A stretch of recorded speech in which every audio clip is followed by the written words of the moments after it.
truth is, Crystal a few weeks ago had asked me to see if I could arrange for Doug to be here with you guys tonight. And that was cool, yeah, not a problem. And some time went by, his schedule changed, and it came down to last minute for me to pinch hit. So I am here as a second choice, but that's all right, and I'm excited. So, who had LASIK recently? You had the LASIK?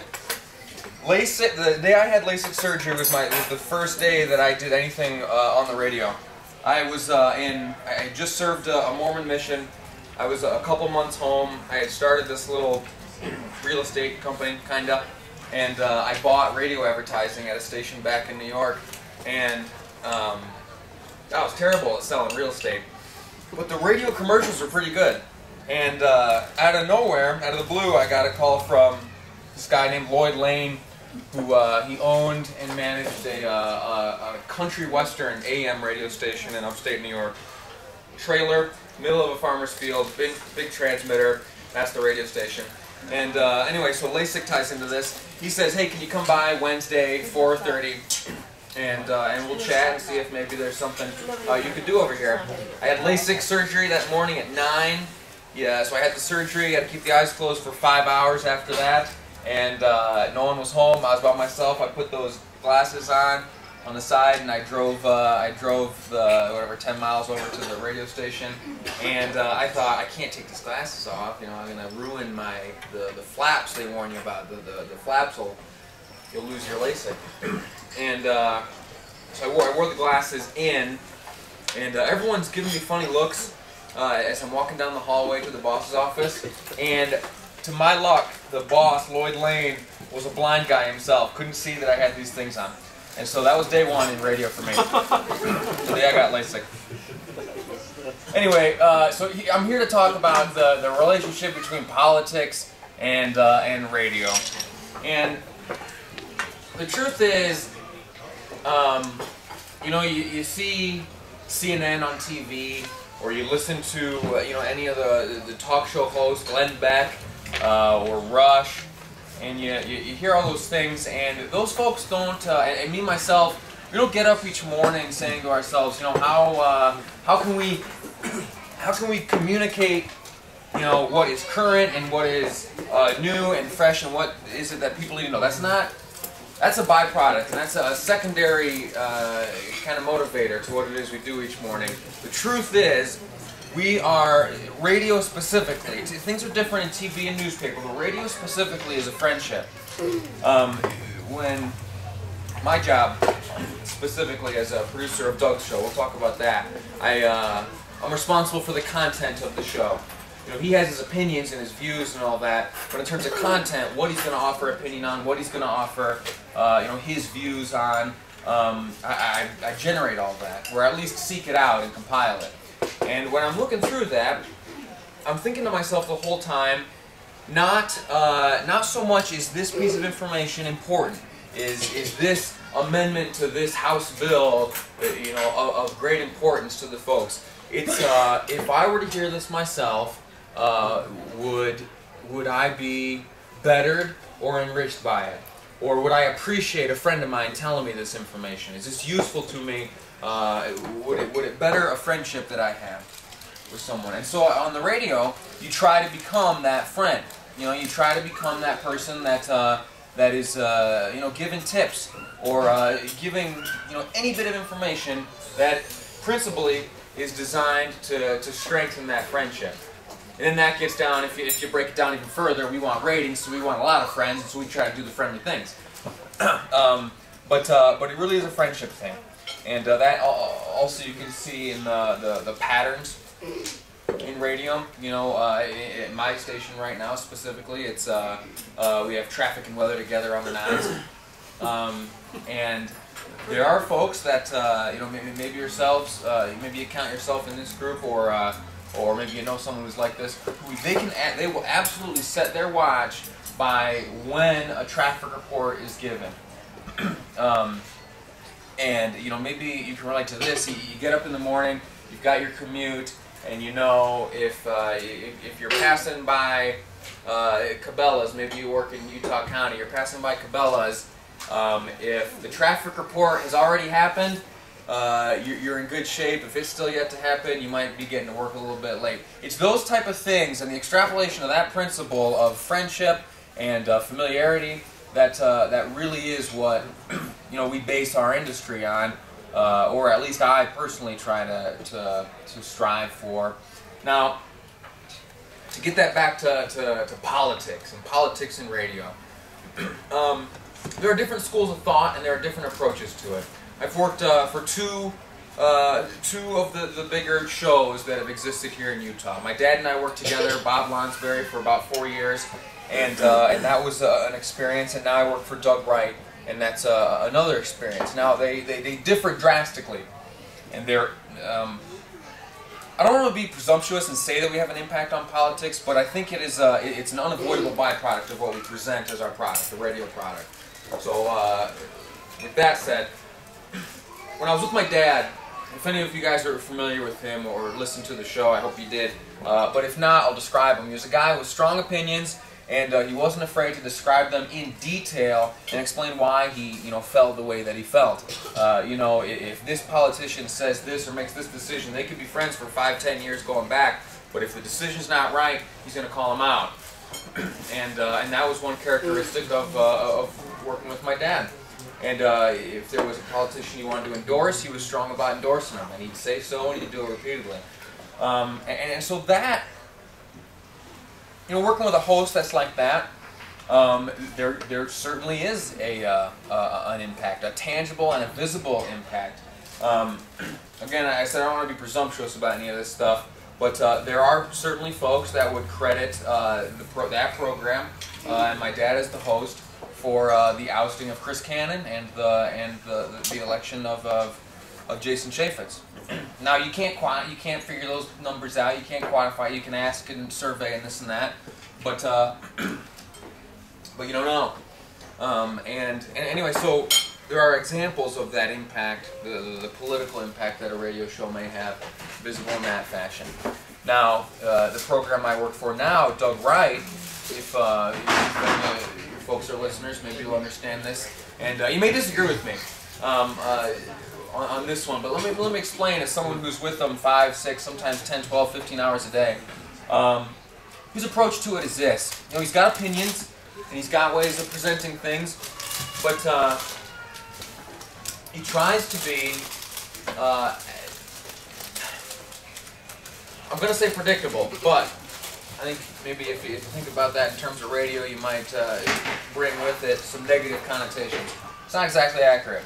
Predictable in that you're going to a place that's friendly, right? So if he is that way, you are comfortable in that situation. Flipping the dial over to KSL. 102.7 in the city or 1160 further out. So he creates that, that at least the goal is to create this friendly experience as you're listening. And so once that's created, then influence is able to move from what he says to your ears and to your actions. And some people think, maybe he's doing good, he's influencing for good. Folks don't agree. Maybe he's too hard on this issue or that issue, or he's not strong enough on this issue or that issue. It's a tough thing. Radio. It's a business. It's just like selling cars. It's just like selling jeans at the mall. You want to have the product that the most people consume. You want to dominate your market. You want to be the best. You want your ad salesman to be bringing the most money in. You want to charge the most for ads. You want to. We're capitalists, all right? It's a private business, and we're out to make money. And that's how every single outlet that you mentioned as a source for your news is exactly that way. And you've got banner ads on the internet now. You got commercial breaks on CNN or Fox. I don't know if you're CNN folks, but Fox certainly has commercials, and you know them well. I bet you could recite a good deal of them. And that's the idea, okay? But there is nobility in how that goal is achieved, and it's the nurturing and the cultivation of that friendship. Some people think that there is unfairness in the fact that there is so much influence, or that folks allow themselves to be influenced by what they consume on the radio or on TV. Because the truth is, you know, the folks that put those newscasts together, the folks that host the talk shows, they're no different from you and I. You know, they are you know, folks that get up the same way. They got an alarm clock getting them up early. They're driving down the road commuting. It's a paint scraping ice off the window. It's all the same. But for some reason, you know, stars lined up, or maybe situations presented themselves, and that person gets to talk to 200,000 people every day and share what they think. And that's a privilege. And no one takes it lightly. If they take it lightly, they fail. If they take it seriously and they work hard at respecting and honoring it, they get to have #1 shows, they get to make great money, they get to have banks and credit unions and car dealerships and jewelers advertising on their station in between their segments. And so, to get back to, you know, why I was invited out here, I might be kind of all over the place, but the reason I might sound a little scattered on this is because a successful person in this industry, radio specifically, that's what I'm here to talk about, is not someone who has an agenda to push this politician into that position, or to bring about this real specific change. A successful person in this industry is someone who understands their audience, who is able to you know, look at a cross-section, or find somewhere where they can see a cross-section of the whole market. You know, understand what the bulk of the folks are intrigued by, what they're interested in, what gets them excited, what gets them frustrated, and is able to tailor the way they present, you know, things that are happening to those traits, those characteristics of the market.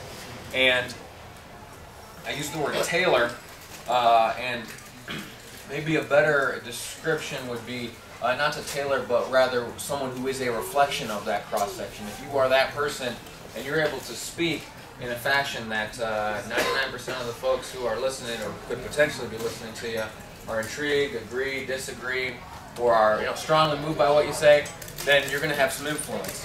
And there's a lot of that in the radio. There's a lot of you know, folks that get a lot of ears to listen to them, and that's pretty much it. I'm real privileged to do what I do, and I'm humbled by it daily. You get phone calls, countless phone calls from folks asking questions about this or that, looking for, you know, I got a number of calls today. We did a town hall broadcast today. We call them town halls. We had Thomas Wright in, we had Jim DeBackus in, we had Craig Powell in, and we had Kurt Jowers in.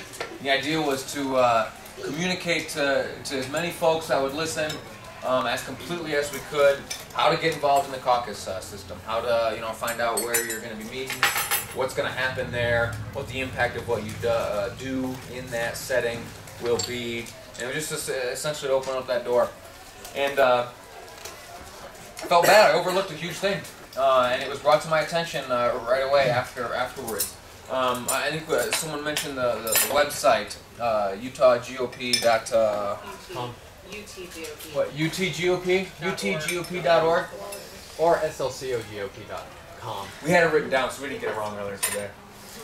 Anyway, we were pushing that heavy, and giving out information. We didn't give out a phone number. All right, I overlooked a portion of our audience that they're not internet people. You know, you got Betty with her blue hair. She doesn't have internet.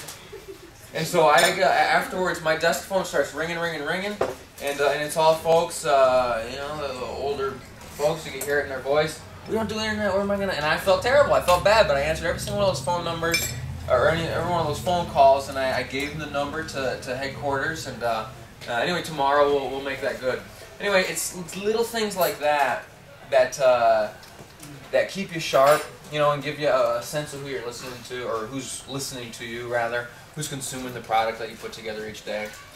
And so being, you know, dialed into those things, being humble to them and responsive and receptive to them, is a real important thing. And as you do that, and this is advice I'd probably just give someone in the industry. It may not mean much to you folks, but as you do that, you will find success in radio, and you'll also, as a byproduct, increase your influence of any stripe, political in this instance as we're speaking tonight, but also, you know, maybe there's some social things, maybe there's some moral things even. Maybe it's the way you interact with your family. Maybe you see some example that's talked about, and you hear it from a source that you trust and that you've allowed into your routine each day, and so you take it into your own life.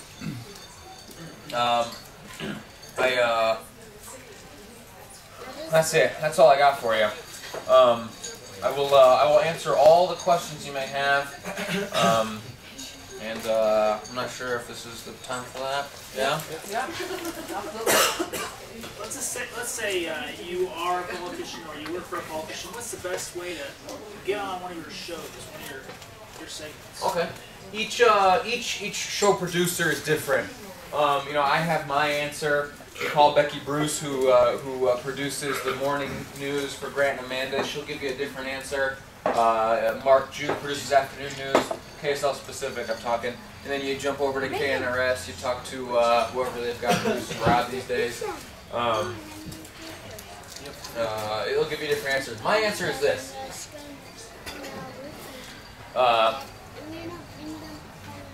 In contrast with how I was working before with my dad, we had, if there was a politician we liked, we would go out of our way to give them opportunity to promote themselves. It was very, very free form. We had a very, I don't know how to describe it exactly, but it was certainly different from what operates at KSL. Now I kind of have different, I'm working in a different place. And I will have a candidate on who is a newsmaker for reasons other than being a candidate. Doors wide open for to announce your candidacy. You know, because every person that enters themselves into the discussion of who might be filling this office is newsworthy. And then from then on, after that initial announcement, it's if you are engaged in some newsworthy endeavor other than the sole fact of being a candidate, then there's opportunity to have you on. And that way. My philosophy, this is just Lee Lonsberry speaking, you're not going to find this in some like producer how-to book. But what it does is if you do something that's newsworthy, if you're helping folks, if you're involved in something big, then you're doing something that's extraordinary. For good or ill, but if it's extraordinary, it's newsworthy. And that's your opportunity to show that, that good trait or that, well, less than good trait. If you're involved in some scandal, you're getting on there. If you save a house full of burning kids, you're getting on there. And you'll be judged accordingly. Not by us, by listeners. We don't judge folks. Go ahead. Okay, my question is really simple. In our days now, people listen to radio only when they are in the car, most of the time.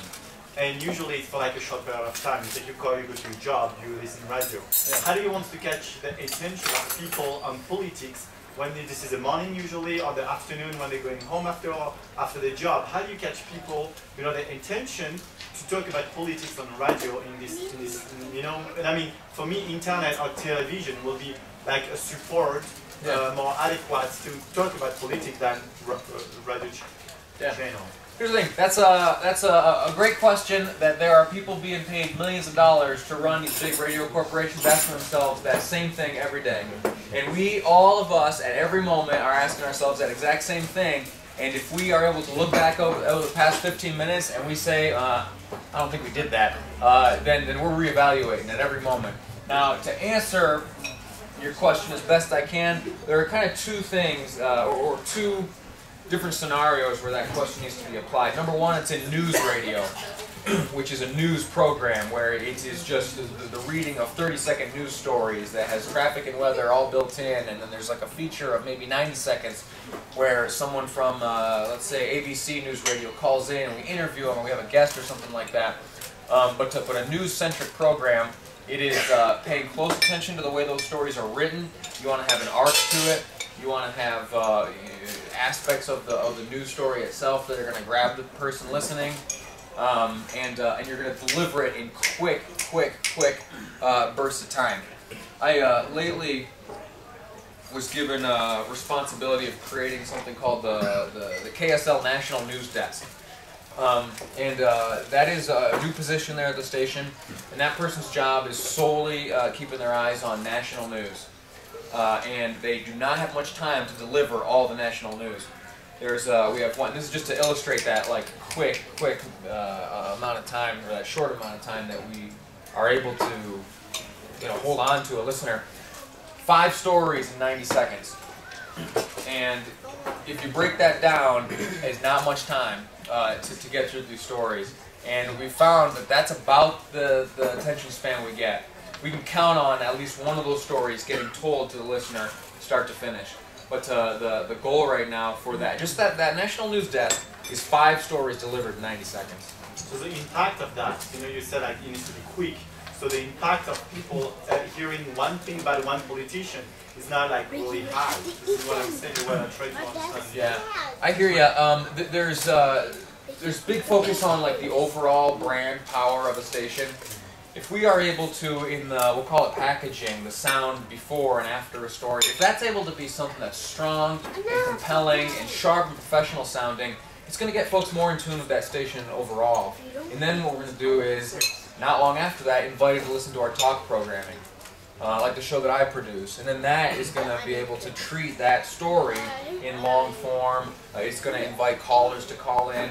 And the ultimate goal of the talk show is, once they arrive at their destination, say it's work or home, they'll sit in their car until that story is resolved. And if you've ever found yourself doing that, just know that you heard a good segment of radio right there. Go ahead. I don't sit in my car. We're working on you. But I do, if there's a podcast or something, yeah, or if there's a link on a website where you have the whole show recorded, I listen to that while I'm working. Okay. Is that something that you put any focus on, or? Yeah, podcasting is something we're focusing on. We podcast all 24 hours of our programming. It's available. You can listen to it later. We don't extract the commercials though, which I think is one appeal to a podcast, is that you can zip right through it. You can certainly fast forward through those after you've taken it from our site, but it's in its infancy. No one's mastered the formula yet. And here's the thing, this is going to have to happen, because, analog radios, well, digital, but, radios as we know them now in your car where you're scrolling from station to station with commercials, it's, who knows how long it's going to be around. I think it has a longer lifespan ahead of it than TV does as we know it today. I think that radio will be where it's more of an endeavor of habit. We're in the car to work same time each day. You know what I'm saying? We're more forced to live within the habit of listening to radio than TV. We have kids, and there's just a lot of factors and a lot of things grabbing our attention once we're home and near the TV. Whereas in the car, you've got left and right, forward and back, and turn the radio on. That's all you got. So I'm sorry. Did that cover it all right? That answered the question. Kinda. Sorry. Go ahead. No, you and I actually talked about this earlier today, but it could be a dangerous question for you. So I'm wondering how do you account for Doug Wright doing so well in the ratings when over on KNRS is Rush Limbaugh? Mm-hmm. Because Doug actually surpassed him this month? Yeah, let me brag about myself for a moment. Is that alright? Doug and I started working together 6 months ago. Officially, I was named executive producer of his program 6 months ago. And for a short time before that, I was on as an associate producer. And for a number of years, Doug's show had been trailing behind Rush. And 6 months ago, began a trend, and just this past Friday we surpassed them. The show's the #1 show. More folks during the day are listening to that than any other station. And the question is, how do we account for it? I don't know. No, a number of factors. We got presidential politics. Maybe we do that better than Rush does. Who knows? We have focus on story count. You know, maybe we're getting through more stories, and that's more appealing. And then there's also Doug Wright himself, and that's, you know, kind of a piece of the formula that I put all my faith into. You know, it's outside of something that I can control. I can't say, hey, be more of this type of guy, or hey, maybe you could like use this type of reflection. That's all. That's you know, he's a pro. He's in this industry 44 years, and I think that if you are able to last that long, if you combine that with good content and good treatment of your content, then you'll find success. And maybe that's just what we're witnessing now as he eclipses Rush. But that's the long answer. The short answer is I have no idea. It's just luck. You just work hard. You try to do what folks want, and sometimes, you know, it works out. Sometimes it doesn't. Go ahead. People that go on the radio just as a guest, not very frequently, what are the biggest mistakes they make when they do that? When they go on the radio? When guests go on, biggest mistake that guests make while they're on the air? The biggest mistakes made by guests typically happen before they're guests, and they don't end up as guests. I'll just say that. And then, mistakes made by guests. In other words, how can you be better on the air when you're there as a guest? Assuming that each of us may someday be a guest on some topic. Yeah. And here's the thing, a number of you have been. A number of you in this room I've called up myself and had on. You know, never thought of that. I've always put that responsibility on myself. Like, make sure I'm talking to someone who I know is going to express themselves well, has something, you know, of broad appeal to present. Maybe focus on those things yourself. Don't get too technical. Is Clark a potion here? Tell Clark this. Stop citing all those specific. That is one thing. Here's a very specific example. Clark a potion, love him to death. Anytime a gun story comes up, I'm calling him. But when he has anyone heard Clark a potion interview?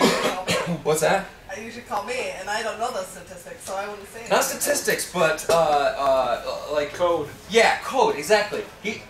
That's terrible. You can tell. You can pass that along. We're talking behind his back. I know. Feel free to tell him. Maybe apply that somehow to your situation. But you know, speak clear. The fundamental type things. Speak clear. Be direct. Answer the questions that you're asked. Trust in the guy who's asking you the questions. And also, one important thing is know who it is you're talking to. Some people walk themselves into situations they're not prepared for, or not thick-skinned enough to handle. Just tough questions are going to come on the radio. Tough questions are going to come anywhere. You know, when you're facing the public, and you know, be ready for that. And that's not a great specific answer, but you know, be humble. Don't battle. You know, unless it's something worthy of battling. I'm not saying lay down ever, never lay down. But you know, as you get into the situation you're going on, know that it's. I mean, you're doing something big, and you're part of a show. You know, so be a contributing member of that. Yeah. So I've noticed every once in a while you get somebody who's kind of big about promoting themselves while they're on the show, rather than focusing on the story that they're on there to do. Is that something that you might say is kind of irks you a little bit when they do that, or is that something that they come to you and they let you know beforehand that, hey, I'm going to do this while I'm on the show? It's here's the thing, you get to know. Again, I can only speak for myself. I'm never surprised by anything. You know, there are folks that have book deals and they'll come on about another issue, and I'm kind of battling in my head if I should use specific examples or not. I don't know. What do you recommend? War stories? Yes. Go for Yeah. it. All right. Well, here's one. Mayor Winter, right? He has his books, right? He has when Saints comes to Zion, or what is it? When Presidents come to Zion, and it's a great product. Presidents and Prophets from some years ago. The Father's Day, or the tribute to Faith of My Fathers. Is that it? Those are products that he has, and he has a lot of stock in them, and they're important to him, and their promotion is his game. And so, you know, like if we have him on for anything, be it Pseudonyms. Burwash related, be it whatever. He'll always mention that, and you know it's gonna happen. And you know it's gonna come, and maybe we joke about it back and forth, like 90 seconds into the interview we're gonna hear about something. But he's a good example of a guy who does that. He promotes himself, his books, but it's predictable, and he's not over the top about it, and we know it's coming, and it's not intrusion on what the story is that he's a part of that day. So, and getting, it kind of relates to his question. If someone's a self-promoter, you know miles ahead of time. I mean, you know that what their angles are, what their objectives are, and if there's someone who's just on there to promote themselves, they won't make it to on there. I'll tell them that no, I'm sorry, it's just it's not going to work out or whatever if they pitch themselves. Yeah. How do you guys? As I've never actually listened to your show, to be honest, but it's really good, 9 to noon weekdays. I'll check it out. But talk about self-promotion. One of the things that does bother me about talk radio, I don't like the way that, and in some cases, with some of your competitors, if they get somebody on that is on the opposite side of the aisle. Mm-hmm. It tends to devolve into a screaming match, and I just, do you guys worry? Dude, let me ask you before you go further. Do you change the station when that happens? No, Go ahead. But I always find myself frustrated with it because I just worry that and it's just across the board in all sections. I commented earlier. I've given up trying to talk to Democrats. I'm getting tired of being called a radical and nutcase. There are some Republicans that I'm starting to distance myself from because of that. And the name calling and the yelling and screaming, I just don't feel is really accomplishing anything or winning hearts. And I'm just wondering if you guys are noticing that's causing more friction, or is there a purpose to it from a business standpoint? Okay, so here's the thing. Just like there are all sorts of movies you can watch an action movie, you can watch a romantic comedy, you can watch a silent film like The Artist. The same thing exists in talk radio, you know what I'm saying? Like, and you get what you pay for, essentially, you know what I'm saying?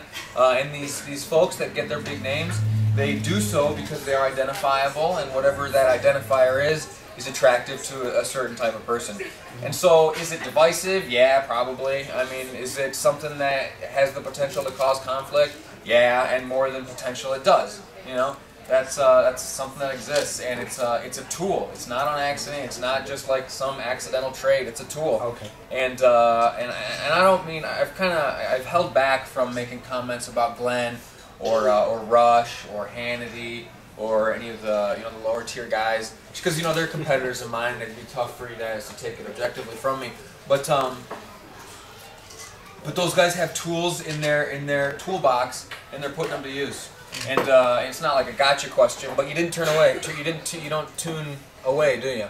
You know, when Hannity's got some woman on there, and they're going back and forth, and he maybe disrespected her neighborhood, right? And she's coming at him, saying, "Oh, you just don't understand," blah blah blah, and they're just saying nonsensory things at each other. You know, it's like if you were to break that down or read a transcript of it, that's something. When you hear the big fights on the radio, if you ever get a chance to read the transcript, there aren't words. It is just like stutters and stammers and a noun here and an adjective there.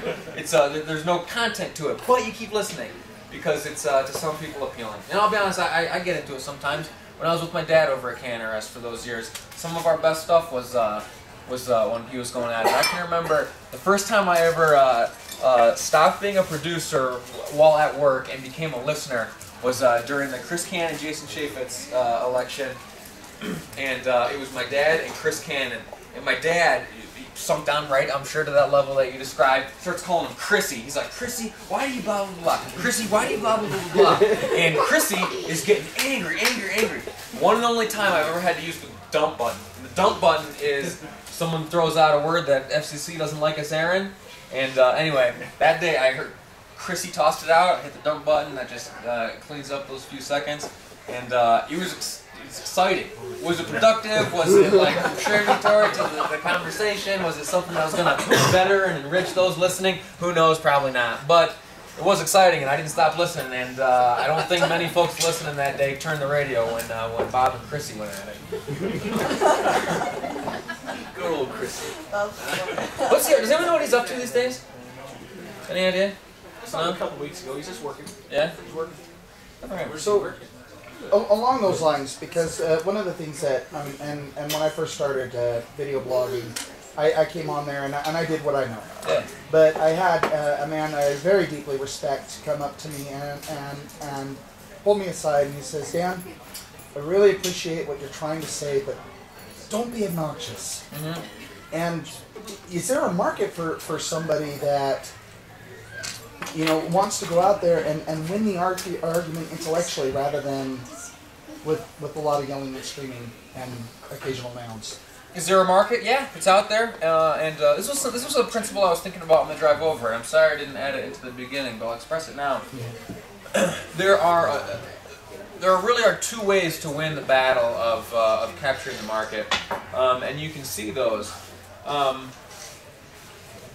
There's music radio and there's talk radio, and I'll try to bring this back to apply to your question. But there's an easy way and there's a hard way to win those ratings and to win like the listeners.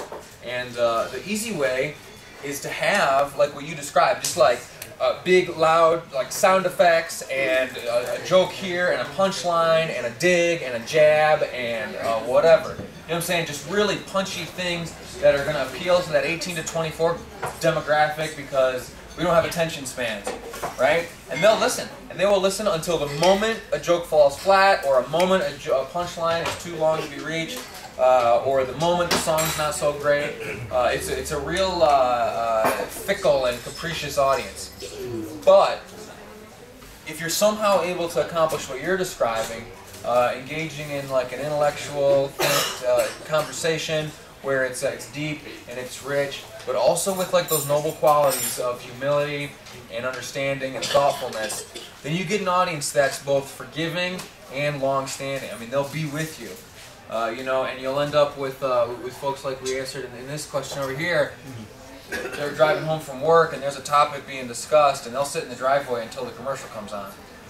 And so, is there a market? Yes. Is it the easy one to reach? No. But is it the more valuable one to reach? I think so. And I mean, that's why I could have done music radio. That's what I started. That's when I came to Salt Lake City. I was on 105.7 The River, quality music from then and now. And I made my way over to talk radio. It was a lot harder. Doing music radio, all you have to do is intro the song, say some made-up story about you and the artist to make you feel cool. I used to tell this story about getting in a shouting match with Jack Johnson in Hawaii because I almost hit him with my car. It was completely made up. I made it up. And I had great detail. He's walking down the street with like this board under his arm. He's headed down to the beach, and I'm pulling up in this rental car. I made the whole thing up, right? And you can get away with that stuff in FM radio, but because it's easy, you just throw out crazy things, and it's you know, folks will listen to you until they're bored, and they get bored easy, and so it's a little more difficult. And then a task in talk radio. One more question: why 3-hour-long shows? I imagine that would be very, very difficult. It's I used to produce a 4-hour show. Why 3 hours? Because once you do it, you find it's not that. You've been with the Night Side guys before, right? Yeah. To tell your experience as you were told, okay, we're going to be on the air for this many hours, and maybe it's daunting at the onset. How'd you feel as the time started going? There was no time at all. Like, it was commercials and there was stuff in the middle. We talked for probably a third of it. Yeah. And even then, that was probably less. It went really fast. It was not that fast. But in the let's say you had a didn't exactly prove the point I was going to. Sorry, I don't know. What I'm saying is, if you get how long has it been here? How long have we been at this? An hour or so? Yeah. The whole meeting. About 57 minutes.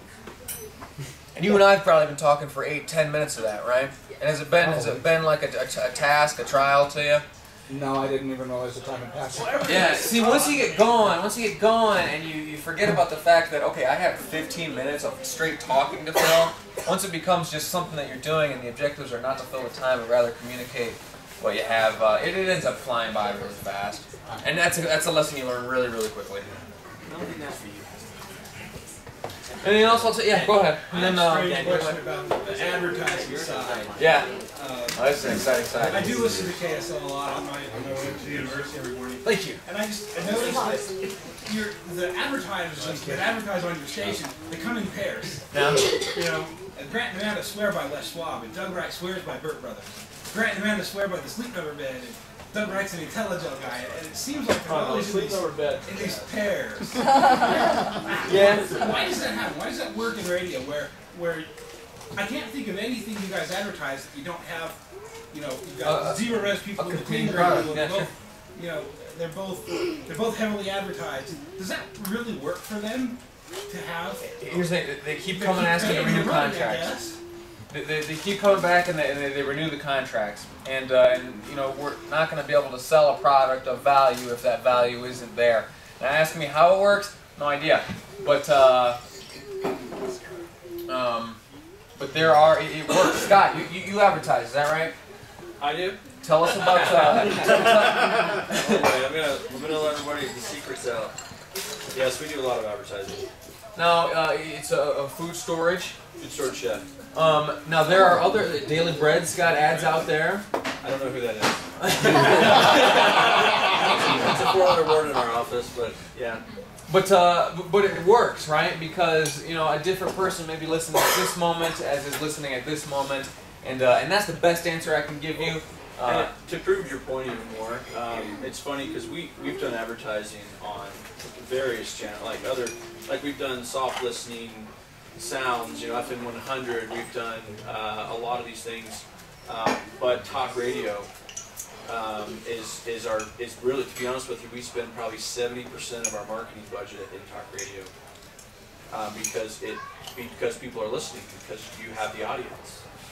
Where other places they tune in and tune out with music, and so we spend a huge amount of money in our budget for talk radio. Thank you. Does that kind of know that doesn't exactly how does it? Like, I don't know if there is an answer yet. Yeah. Well, here's the thing. TV, you see a Ford commercial, and there's a Dodge commercial 20 minutes later. Yeah, but they're not personal endorsements. We got Mike Rowe and his Fords, you know, and maybe you got the I don't know, the pickers who are advertising something else. I mean, it does exist in other industries. It may not. You know what? Here, let's explore this. I'm just spitballing. I'm not 100%. But you listen to the radio. It's something that you're doing in the car. You're doing it by habit. You get invested in who's talking to you. At least that's what the attempt on our end. Is to really, you know, be connected to the person that is broadcasting to you, and it may be a different natured relationship that exists in radio as compared to other mediums, and so that might be why it strikes you as such a, I don't know, odd business practice. It appears to work. Yeah, because those two folks who are good friends of yours, you're able to easily name them, and you can recognize their voice, and maybe you know about their kids and what kind of vehicle they're driving.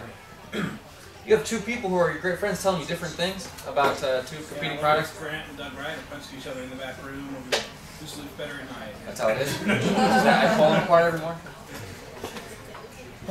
I'll take a few more unless we're wrapping up or whatever. Have I been alright? Has this been informative at all? Yeah. So you might have already mentioned this, and I'm sorry I got here late. But so what's the contrast of working at KNRS versus KSL? Okay. Is there? I mean, can you feel the contrast? Yeah, absolutely. And I'll sum it up. I did talk about it, you know, in some detail earlier. But at KNRS, do whatever you want. You know, you feel a certain way. Shout, shout, shout, shout, shout. Do it all day long, and no one's going to give you any grief over it. And no one gives me grief over at KSL, but the audience is much bigger. We are speaking to a much broader audience. And so the things that we say need to be applicable to many more people.